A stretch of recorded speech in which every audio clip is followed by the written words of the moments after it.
పిఠాపురం పవన్ కళ్యాణ్ గారు ఈ రెండు ఎప్పుడు స్పెషలే, ఎప్పుడు ఫేమస్సే.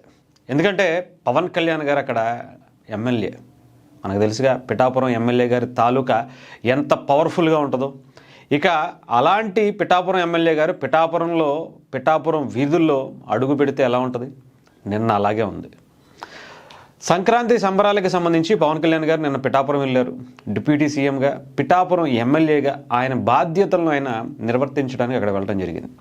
చాలామంది అనుకున్నారు పవన్ కళ్యాణ్ గారు నార్మల్గా ఆ సంక్రాంతి సంబరాల్లో పాల్గొంటారు, ఆ తర్వాత వెళ్ళిపోతారు అని అనుకున్నారు. కానీ నిన్న అనూహ్యంగా ఆసక్తికరంగా చాలా విషయాలు జరిగాయి.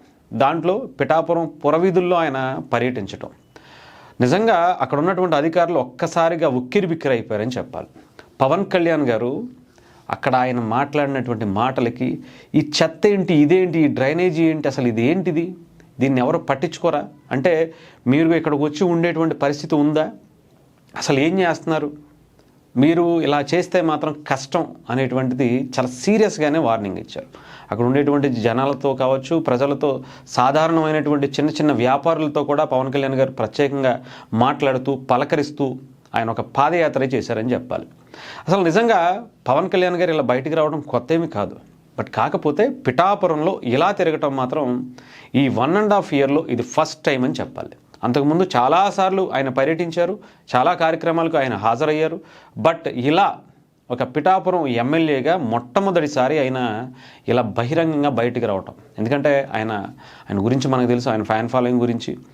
ఇండియాలోనే పొలిటికల్గా క్రౌడ్ పుల్లర్ అంటే ఆయన్నే అని చెప్పాలి. సినిమాల్లో పొలిటికల్గా రెండింటిలో కూడా అసలు క్రౌడ్ పుల్లింగ్కి అసలు మనం ఆయనకి పేరు పెట్టాల్సిన అవసరం లేదు. అలాంటి క్రౌడ్ పుల్లర్ ఒక్కసారిగా జనాల్లోకి వస్తే ఆ క్రౌడ్ పుల్లింగ్ మనం తట్టుకునేటువంటి పరిస్థితి ఈవెన్ అధికారులు కానీ, పోలీస్ డిపార్ట్మెంట్ కానీ, సెక్యూరిటీ వాళ్ళకి కానీ చాలా ఇబ్బంది. అందుకని పవన్ కళ్యాణ్ గారు ఎప్పుడు కూడా అంత ధైర్యంగా, అంత సాహసం చేయరు, ఎవరిని ఇబ్బంది పెట్టేటువంటి పని చేయరు. కానీ నిన్న ఎందుకో సడన్గా వచ్చారు. బట్ సడన్గా రావటం, అక్కడ అందరూ కూడా జనాలు పవన్ కళ్యాణ్ గారు అక్కడికి వచ్చారు అనుకునే లోపే పవన్ కళ్యాణ్ గారు ఆయన పని పూర్తి చేసుకుని వెళ్ళిపోవడం కూడా జరిగింది. నిన్న అధికారులను మాత్రం మామూలుగా ఆడుకోలేదండి. అసలు ఒక్కొక్కరికి ఒక మాస్ టైప్ వార్నింగ్ ఇచ్చారని చెప్పాలి. ఇది నా నియోజకవర్గం, ఇక్కడ ఎప్పుడూ కూడా బాగుండాలి, అందరూ బాగుండాలి, పరిసరాలు బాగుండాలి, అన్నీ బాగుండాలి. అంతే తప్ప మీరు ఇలా నెగ్లిజెన్సీగా చేస్తే మాత్రం తాట తీసి వదిలిపెట్టేస్తా. నేను ఎవరికైనా సరే, ఎవరితో అయినా సరే పని విషయంలో మాత్రం అజాగ్రత్తగా, అశ్రద్ధ వహిస్తే మాత్రం ఊరికినే ప్రసక్తే లేదు అని నిన్న పవన్ కళ్యాణ్ గారు తేల్చి చెప్పేశారు. పిఠాపురంలో చీమ చిటుక్కుమన్నా సరే అది సెన్సేషన్ అయిపోద్ది. అలాంటిది ఆయన నియోజకవర్గంలో పరిసరాలు బాగోకపోతే ఆయన ఊరుకుంటారా?